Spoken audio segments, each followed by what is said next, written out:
On August 7th at 1 a.m., 2003, I was getting ready to go in for a shower to clean up the sand, to clean up the junk on my body from the beach. As I'm finishing my smoke, 5 to 6 feet away from me, this long snake-like creature passes by me at 5-6 feet away, 5 to 6 feet high off the ground. It had no wings along the side of it. It had like a propeller wing at the back. I don't know if there were wings, but I could hear a gyration. There were clearly no feathers on the body. It did have 2 big eyes. It's just like taking a broom handle stick, cutting it 2.5 to 3 feet long, with increasing the girth of about 4 or 5 inches.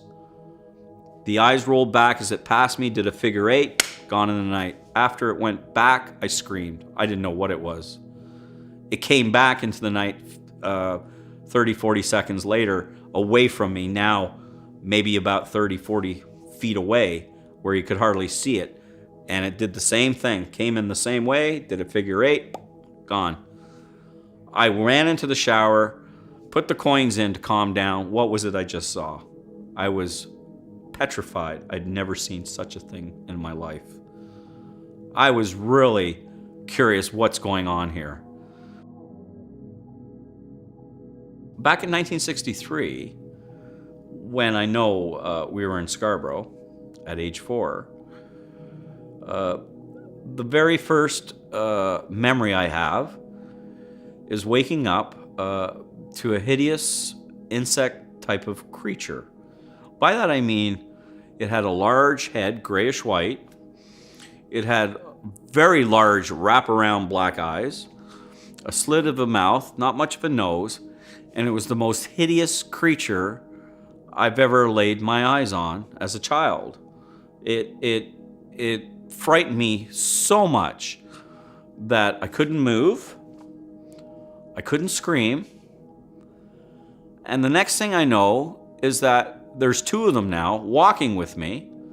I don't know if I was being carried in the arms or floated ahead, but I remember I could see their legs. They were long and spindly, and they walked like they were robotic type. And I thought, also, as we were crossing in the hall, which would be my parents' bedroom door, being open, I could look in, and to where I was, it was like a different type of light field of reality of where I was looking at them, and I could hear them snoring. So there was sound associated. We were heading towards the bathroom, which would then be towards the backyard. That's when I blacked out. The next memory I have is I was in a cornerless room. It was a mushroom-lit type of room, low lighting. You couldn't see the sources of light, like any light bulbs or such, but it did have a substance of light. And I see a table. It's rectangular. And as a child, you question where are the chairs. There's no chairs. Next thing I know, there are these smaller beings, snowman type of creatures. And I thought, what's going on with this? And my eyes were wide open, and I remember clearly I was on my back. And at a distance, I could see a white light, round, moving like a pendulum, moving in closer. It started getting bigger as it started coming closer. I could hear a sound like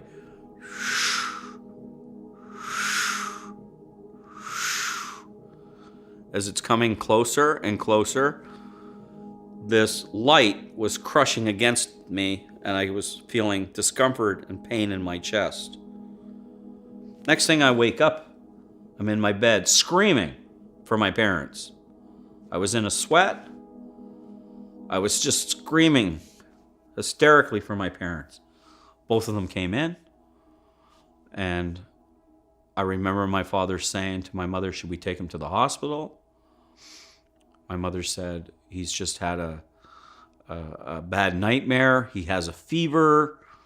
I will take him to our bed, get a cloth and cool him down, which she did. And needless to say, I did not sleep.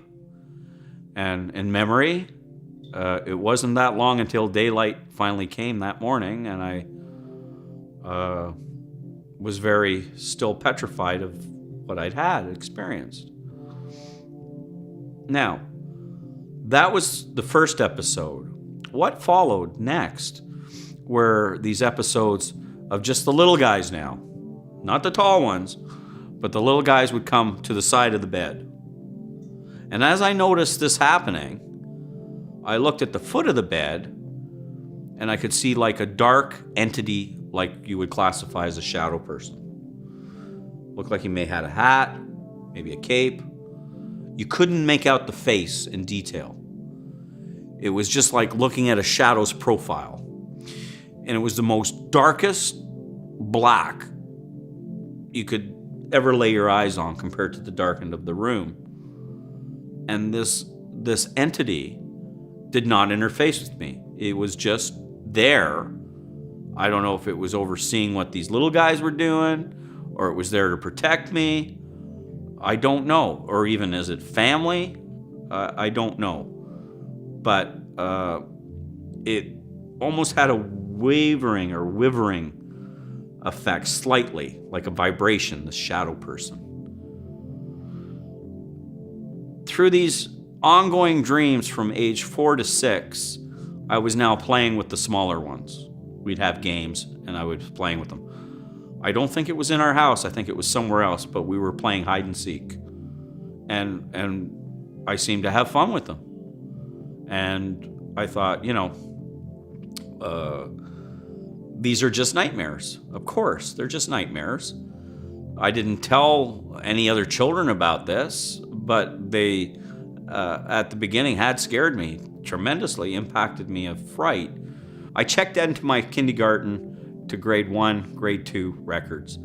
And each of those early years of education, I found myself averaging about 14 days off of school. And when I even think back as a child, when I was waking up, I could feel I couldn't open my eyes, and I couldn't open my eyes because they were gummed up. My mother had to bathe me for 15, 20 minutes in order for me to open my eyes. So the best way to look into this was to go and see if there were actually UFO sightings reported in any newspapers going back to the 60s. After work, on August 13th, I went to the CWA library in Scarborough, and I was fortunate enough to get access to the Toronto Star Archives computer that the librarian let me go behind the desk. I put 3 search words in: Scarborough, UFO, 1960s. Pushed, enter, and I got 1 hit. This article explains about George Bierman. He and his wife in the Rexdale backyard on August 15th, 1965, had witnessed a silver craft appear and disappear for about 5 to 7 seconds. Following that line said UFOs have been witnessed in recent weeks in Scarborough. That's where I went into shock. Total shock. Validating that these childhood nightmares were not nightmares. These, in fact, may have well been happening from the memories I have. I was in deep shock. I printed the article, went outside as it's hitting dusk, and I looked up in the sky, and I felt like a tagged animal. I felt like I've been watched my entire life. I was in deep shock. That's like adding up all the UFOs that I've seen that are shocking, and totaling them is nowhere near as what I just had discovered of myself. Deep, deep shock. Sightings were now starting to unfold at a phenomenal rate. And the sightings, some of them, were incredible, that defy logic. And I'm going to give you one of these sightings in 2003. On August 29th, 2003, because of what I've been digesting and learning and now experiencing to find out that I was possibly an abductee, Went outside for a cigarette at 1:15. And as I'm having my cigarette, I'm looking above the roof, because this is where I see many things, above the roofs. Suddenly, 3 balls of rusty red light appeared and expanded they were almost like long beams of red light, pillars if you want to call them. I'm in shock looking at them. You could almost see through them. I screamed for a coworker. He came out. He was in shock when he saw them. Within 15-20 seconds, another 3 appeared behind the first group of 3. He goes, "Whoa, look." And we're watching. Another 15-20 seconds, another 3 appear behind the next second set of 3. Now there's approximately 9 of them there. We're just like gobsmacked what we're witnessing. After 20-30 seconds, we noticed a jet, very low, looked like a commercial airliner, coming directly low towards them. The group of these lights then started to move together, and the first set disappeared like going through an invisible door, followed by the second set, followed by the third set. The jet went through. They were gone. I stood out for another 15 minutes looking to see what else would happen. There was nothing else. I went back into the workplace. As I went to the workplace, there were a couple of coworkers around my witness coworker. And one coworker said, "What's wrong with him?" And I said, "Oh, he just saw a ghost."